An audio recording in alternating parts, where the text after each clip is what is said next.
नमस्कार दोस्तों, आशा करता हूँ आप सब बहुत अच्छे होंगे। स्ट्रेट ज़ीरो में आपका बहुत बहुत स्वागत है। दोस्तों, चाइना की जिस तरीके से विस्तारवादी नीति है और चाइना हर एक कंट्री पर अपना जिस तरीके से एक दावा, एक जज्बा ठोकता है, वो आप सभी जानते ही होंगे। दोस्तों, जिस तरीके से भारत में लद्दाख को लेकर के, अरुणाचल प्रदेश को लेकर के, गलवान घाटी को लेकर के भारत और चाइना के बीच में जो तानातानी चल रही है, वो आप सभी देखते ही होंगे। अभी हाल ही में रशिया में एक मीटिंग बिठाई जिसमें चाइना के फॉर मंत्री और हमारे भारत के भी वहाँ पे मंत्री शामिल हुए, जिनने एक डील फाइनल की कि भैया आप अपनी तरफ से चीज़ों को करें और भारत अपनी तरफ से चीज़ों को करेगा। ना तो आप हमारे ज़मीन पर घुसपैठ करें, ना हम आपकी ज़मीन पर घुसपैठ करेंगे। क्योंकि दोस्तों, हर एक कंट्री की अपनी अपनी सॉवरेनिटी होती है, अपनी अपनी संप्रभुता होती है। अब भारत का तो भैया अपना स्टैंड है कि हम अपनी सॉवरेनिटी या अपनी संप्रभुता से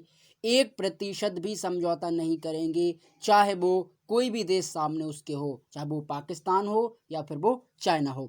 इसी के बीच में दोस्तों एक और न्यूज़ आती है कि जापान की एक कंपनी, जितनी भी सारी हैं जापान की कंपनियां का जो निवेश है चाइना में, या जापान की कंपनियां जो चाइना में ज़्यादातर वर्क करती हैं, उनने अभी एक अपना स्टेटमेंट जारी किया कि भैया हम चाइना से अपनी सभी प्रकार की जो कंपनियां हैं उनको हम बाइकआउट करके या उनको वहां से शिफ्ट कर देंगे आशियन कंट्रीज़ में। दोस्तों, साउथ एशियन एसोसिएशन नेशन या एसोसिएशन साउथ एशियन नेशंस की जो कंट्री हैं, जिनमें भारत, बांग्लादेश और ये सभी जो श्रीलंका वगैरह नेबर कंट्री आती हैं, इनमें अपने सिस्टम को हम शिफ्ट अप करेंगे। क्योंकि अब जापान को भी धीरे धीरे समझ में आता जा रहा है कि चाइना जिस तरीके से कंपनियों में, अपने व्यापार सिस्टम में अपनी मोनोपोली जिस तरीके से क्रिएट कर रहा है पूरी दुनिया भर में, वो आज उससे सभी देश यहाँ पे वाकिफ़ है। दोस्तों, अमेरिका और चाइना का लगातार जो वॉर चल रहा है, लगातार जो युद्ध चल रहा है,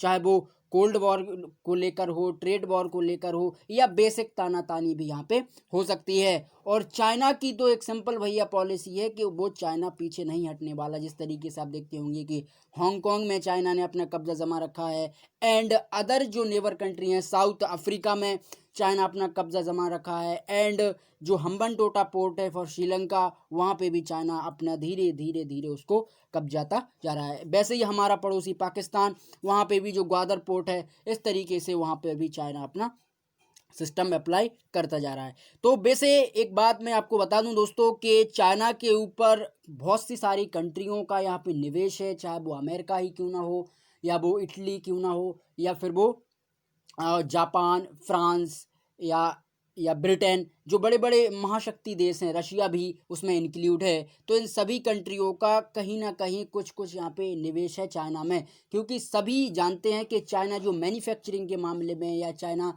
की जो लेबर आर्मी है वो कितनी स्ट्रांग है, और चाइना बहुत कम समय में नई चीज़ों को प्रोड्यूस करके और मैन्युफैक्चरिंग करके दूसरे देश में यहाँ पे भेज देता है। तो ये सभी इससे वाकिफ़ है। लेकिन जापान ने अपना स्टैंड लेते हुए कहा है कि भैया अब हम चाइना में 1% इन्वेस्ट नहीं करेंगे।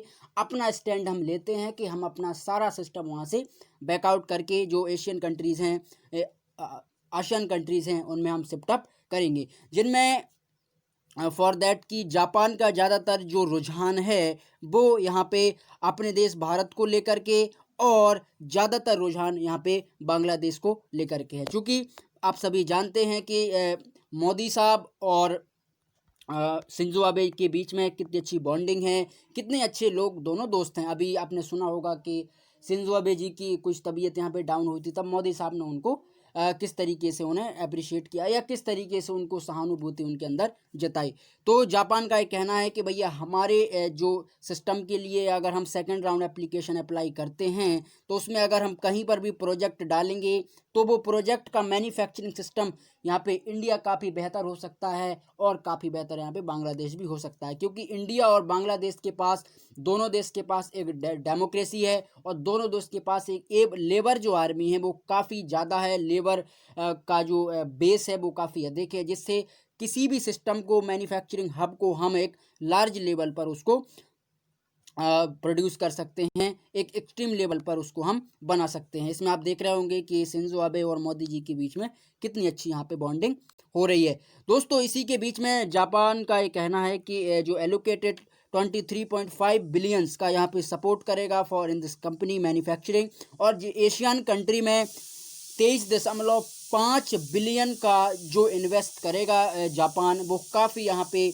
अच्छा है। और एन रुपीज़ में दोस्तों आप सभी जानते हैं कि जापान में जो मुद्रा चलती है वो चलती है एन, बाकी अब एन कन्वर्ट हो जाएगी फॉर अबाउट डॉलर, एंड जो हमारी भारत की करेंसी है इंडियन रुपीज़, उसमें भी यहाँ पे कन्वर्ट होके वो इस तरीके से इन्वेस्ट करेंगे। तो ये काफ़ी अच्छी न्यूज़ हमारे लिए हो सकती है कि अब जापान भी हमारे देश में यहाँ पे इन्वेस्ट करेगा, और अपने इन्वेस्ट के चलते जो मेडिकल फील्ड है या जो डिफेंस का सिस्टम है, एजुकेशन सिस्टम है, वो किस तरीके से जापान जो है वो हमारे भारत में या श्रीलंका जैसी कंट्री में यहाँ पे इन्वेस्ट करेगा, जिससे हमारे देश की भी इकोनॉमी, अर्थव्यवस्था काफ़ी बूस्टअप होगी, काफ़ी ऊपर जाएगी। और जापान को भी उससे जो उसको एक डर है कि भैया चाइना में वैसे भी साम्यवादी सरकार है, क्या पता कब चाइना अपने आप को रिलोकेट करके या अपने आप को इस तरीके से करके लोगों की जो डेमोक्रेसी वो छीन रहा है, या लोगों के अधिकार, जिस तरीके से चाइना में आप सभी जानते होंगे कि लोगों को बोलने का वहाँ पे अधिकार नहीं है।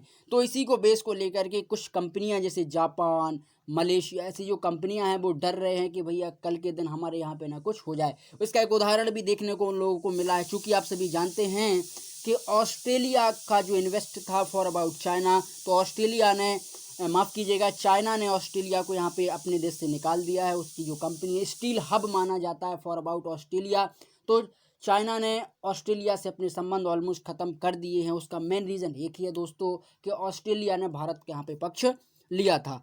तो इस तरीके से दोस्तों न्यूज़ थी, ये न्यूज़ कवरअप हुई है फॉर द इकोनॉमिक्स टाइम में, जिसको मैंने इसको कवरअप किया है। और अधिक जानकारी के लिए आप कमेंट बॉक्स में कमेंट कर सकते हैं, और अगर आपको ये वीडियो पसंद आया है तो चैनल को जरूर आप सब्सक्राइब करें, एंड फ्रेंडों के साथ भी आप शेयर आउट कर सकते हो। Thank you.